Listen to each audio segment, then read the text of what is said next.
23/1/26 வெள்ளி. பொதுக்காலம் 2ஆம் வாரம். இன்றைய புனிதர் புனித எமரன்ட்ரியனா. முதல் வாசகம். ஆண்டவரால் திருப்பொழிவு செய்யப்பட்டவர் மேல் நான் கை வைக்கக்கூடாது. சாமுவேல் முதல் நூலிலிருந்து வாசகம். அதிகாரம் 24, இறைவசனங்கள் 2 முதல் 20.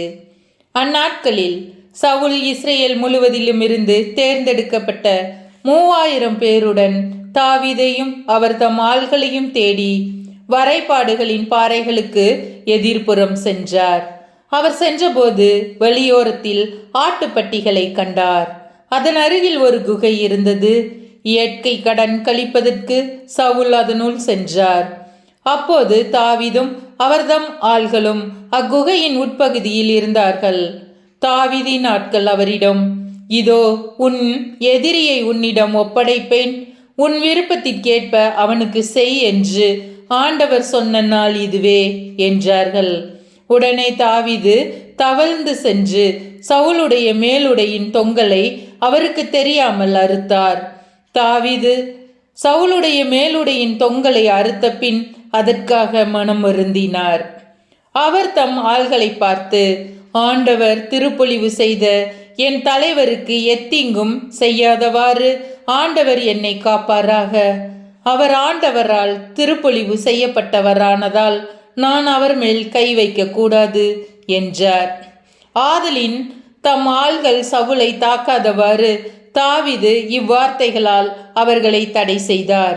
பின்பு சவுல் எழுந்து குகையை விட்டு தம் வழியே சென்றார். அதன் பின் தாவீதும் எழுந்து குகையில் இருந்து வெளியேறி சவுலை பின்தொடர்ந்து, அரசரே, என் தலைவரே என்று அழைத்தார். சவுல் பின்புறம் திரும்பிய போது தாவீது தரையில் முகம் குப்புற விழுந்து வணங்கினார். பின்பு தாவீது சவுலை நோக்கி, தாவீது, உமக்கு தீங்கு செய்ய தேடுகிறான் என்று சொல்லும் மனிதரின் வார்த்தைகளை நீர் கேட்கலாமா? இதோ குகையில் ஆண்டவர் உம்மை என்னிடம் ஒப்படைத்தார் என்பதை இன்று உம் கண்களே கண்டன. உம்மை கொல்ல வேண்டுமென சிலர் என்னை வற்புறுத்தினார்கள். ஆனால் அவர் ஆண்டவரால் திருப்பொழிவு செய்யப்பெற்றவர். என் தலைவருக்கு எதிராக நான் கை ஓங்க கூடாது என்று சொல்லி நான் தான் உம்மை காப்பாற்றினேன். என் தந்தையே, பாரும், என் கையில் இருக்கும் உம் மேல் அங்கியின் தொங்கலை பாரும். உம்மை கொல்லாமல் உம் மேலுடையின் தொங்கலை மட்டும் அறுத்து எடுத்துள்ள என் செயலை பார்த்தாலே என்னிடம் யாதொரு குற்றமோ துரோகமோ இல்லை என்பதை நீர் அறிவீர்.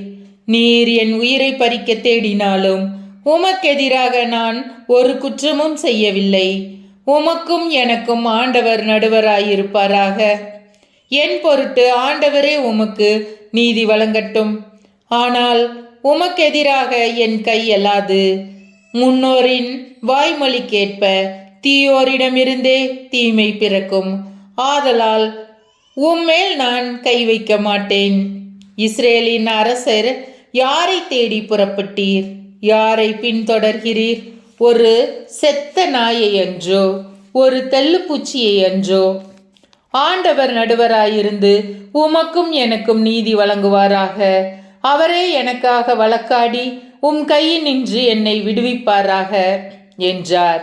தாவீது இவ்வாறு சவுலிடம் பேசி முடித்த பின் சவுல், என் மகன் தாவீதே, இது உன் குரல் தானா என்று சொல்லி உரத்த குரலில் அழுதார். அவர் தாவீதிடம், நீ என்னிலும் நேர்மையாளன். நீ எனக்கு நன்மை செய்தாய், ஆனால் நான் உனக்கு தீங்கு செய்தேன். ஆண்டவர் என்னை உன்னிடம் ஒப்புவித்திருந்தும் நீ என்னை கொல்லவில்லை. இதனால் நீ எனக்கு நன்மையையே செய்து வந்திருப்பதை இன்று நீ வெளிப்படுத்தி இருக்கிறாய். ஏனெனில் ஒருவன் தன் எதிரியை கண்ட பின் அவன் நலமுடன் செல்ல அனுமதிப்பானா? இன்று நீ எனக்கு செய்த நன்மைக்கு ஈடாக ஆண்டவரும் உனக்கு நன்மை செய்வாராக.